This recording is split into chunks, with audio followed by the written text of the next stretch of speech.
It was actually, it was the fish that got me hooked in bass fishing.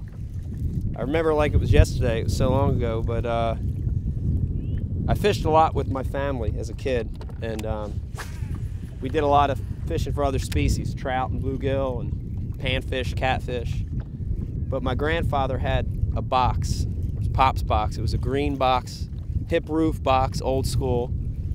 And in that thing he had a Rapala 9S floating minnow. And it was like strictly forbidden to go in that box. It was Pop's box. You don't go in there. But it was like calling me. That lure was calling me. I had no idea what it even was. And I remember like it was yesterday. I got that thing. I didn't even tie it on. I had a snelled hook on a black swivel. I take the snelled hook off, and I put that 9S original floater on, and I cast it out, let it hit the water. I started swimming it real slow. And it was like amazing because up to that point I hadn't really fished artificials, and it was just swimming real slow. And I paused it and it floated back up and the ripples came off of it, and about a 2 or 3 pounder smashed it on top. I mean, that honestly was the fish that got me hooked in this sport. You know, I was only 11 or 12 years old, but that was the one. You know, it was my family. You know, it was my uncle, my grandfather specifically taught me how to fish. I mean, what we did early on is we fished with live bait. You know, that was the beginnings of it for me, and it seems so simple.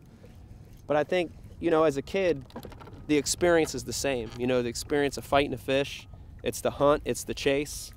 And, you know, those early trout and bluegill trips, that's what got me hooked, you know. And so thank you, Uncle Don and Pop. I appreciate that. I mean, you know, I'd say my favorite fishing memory is in the beginning, the early years. And we'd go on summer vacations every year to the Pocono Mountains. You know, and those trips, they're my fondest memories of fishing, because that's really what sparked my interest in the sport. You know, going up there for a week, and basically that's all we did is we'd go fishing. That's probably even more so than anything I've ever done in tournament fishing, you know.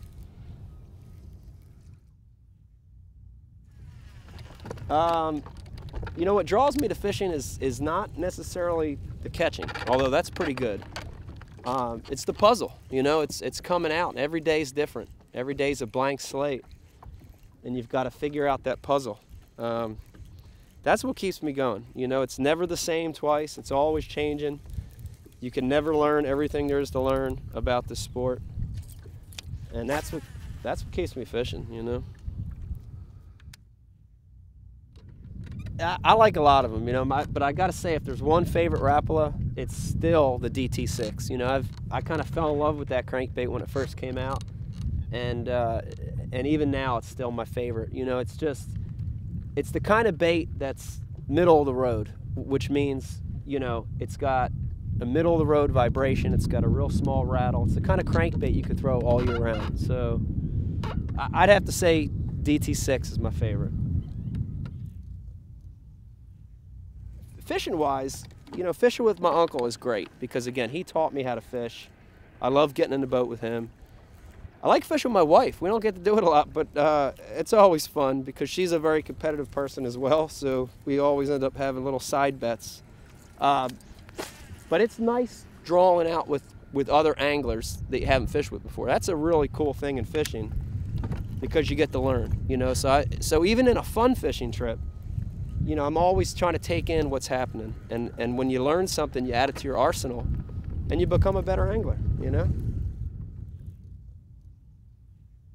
When I'm not fishing, there's probably like 3 things. At the top of the list is actually, this is gonna sound super boring, but it's kind of just spending time at home with the family. You know, that's important. I mean, we travel so much that when I get a break, I just try to spend a lot of time at home and kind of settle back into a little bit of a normal routine.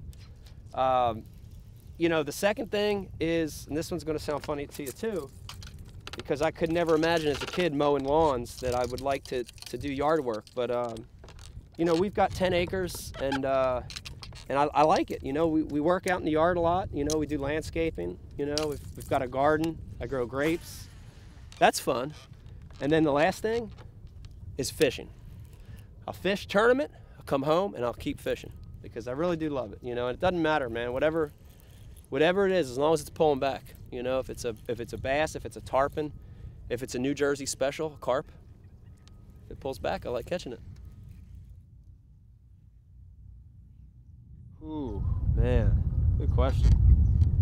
My serious answer to that is, you know, I want to stay in the sport of fishing, whether it's tournament fishing or whatever it is. You know, I honestly could see myself doing something in TV or, you know, to continue to work with a sponsor in some way. So that's what I think I'm going to be doing. Man, I just love this sport. You know, it's just such a cool deal. And right now, the competition, that's what I'm super into. But even if I get out of it and stay in the sport, that's what I want to do.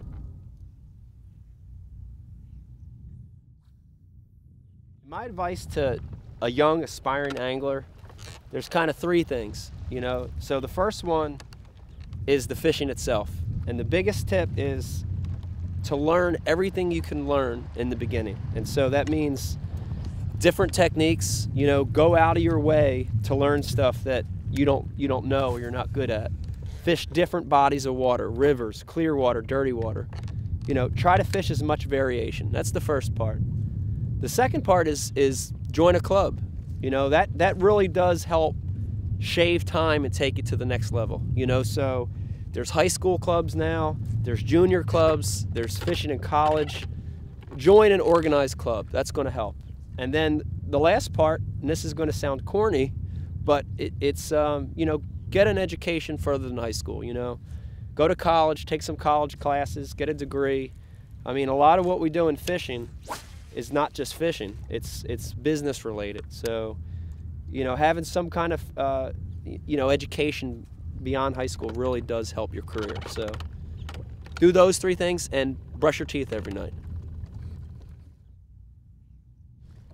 When I think of Rapala, I think of fishing. I mean, it honestly brings me back to my youth. You know, I mean, the Rapala baits, from the original floater to the fat wrap, all the way to today, you know, they were a key part of how I got to where I am in fishing. So, you know, I just think of fishing in general. I think of the excitement of fishing.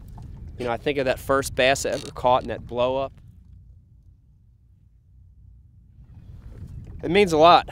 You know, I mean, to be a part of a team is a good feeling, you know, but to be part of a team that's something you really believe in, that's the perfect compliment. You know, it's one thing to have an amazing business relationship. It's another thing to have a great relationship and then truly believe in the product, you know. So that's the best case scenario for any sponsor relationship in the sport. And, you know, I learned with these baits as a kid. Now, as an old guy, I'm getting to teach other kids with the same baits. That's pretty cool.